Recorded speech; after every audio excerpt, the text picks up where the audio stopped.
सघोषो धार्तराष्ट्राणां हृदयानि व्यदारयत्।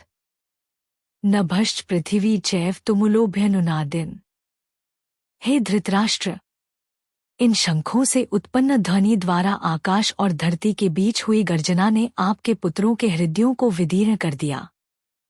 पांडव सेना द्वारा बजाए गए विविध प्रकार के शंखों से उत्पन्न भयंकर ध्वनि से कौरव सेना के सैनिकों के हृदय विदीर्ण हो गए, जबकि कौरवों की सेना ने जब शंखनाद किया था तब पांडवों की सेना पर इसका कोई प्रतिकूल प्रभाव नहीं पड़ा, क्योंकि पांडवों को भगवान श्रीकृष्ण का आश्रय प्राप्त था। इसलिए उन्हें अपनी सुरक्षा का पूरा भरोसा था।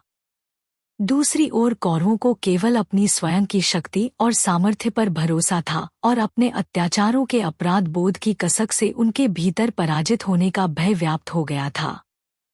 अतव्यवस्थितान् दृष्ट्वा धार्तराष्ट्रान् कपिध्वज प्रवृत्ते शस्त्र संपाते धनुरुद्यम्य पांडवा ऋषिकेशं तदा वाक्यमिदमाह महीपते। उस समय हनुमान के चिन्ह की ध्वजा लगे रथ पर आसीन पांडुपुत्र अर्जुन अपना धनुष उठाकर बाण चलाने के लिए उद्यत दिखाई दिया। हे राजन, आपके पुत्रों को अपने विरुद्ध व्यूह रचना में खड़े देखकर अर्जुन ने श्रीकृष्ण से यह वचन कहे।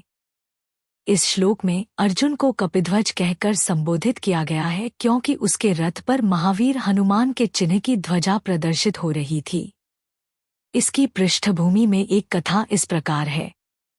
अर्जुन को एक बार अपनी धनुर्विद्या पर घमंड हो गया था और उसने श्रीकृष्ण से कहा कि भगवान श्रीराम के समय वानरों ने भारत से लंका के बीच समुद्र में सेतु बनाने में व्यर्थ ही इतना परिश्रम क्यों किया। यदि वह वहां उपस्थित होता तो वह बाणों से सेतु का निर्माण कर देता।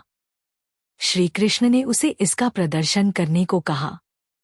अर्जुन ने अपने धनुष से चलाए गए बाणों की बौछार से एक सेतु का निर्माण कर दिया। श्री कृष्ण ने वीर हनुमान को बुलाया और उन्हें उस सेतु का परीक्षण करने को कहा। जब वीर हनुमान ने उस सेतु पर चलना आरंभ किया तो वह टूटने लगा। तब अर्जुन ने अनुभव किया कि उसके बाणों द्वारा बनाया गया सेतु कभी भी भगवान श्रीराम की सेना के भार को सहने के लिए उपयुक्त नहीं होता और उसने अपनी भूल के लिए क्षमा मांगी। तब वीर हनुमान ने अर्जुन को शिक्षा दी कि कभी भी अपने बल और कौशल का घमंड नहीं करना चाहिए।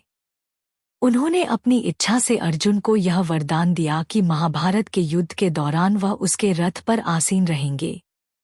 इसलिए अर्जुन के रथ पर हनुमान के चित्र से अंकित ध्वजा लगाई गई थी, जिसके कारण उसका नाम कपिध्वज या वानर ध्वज पड़ गया।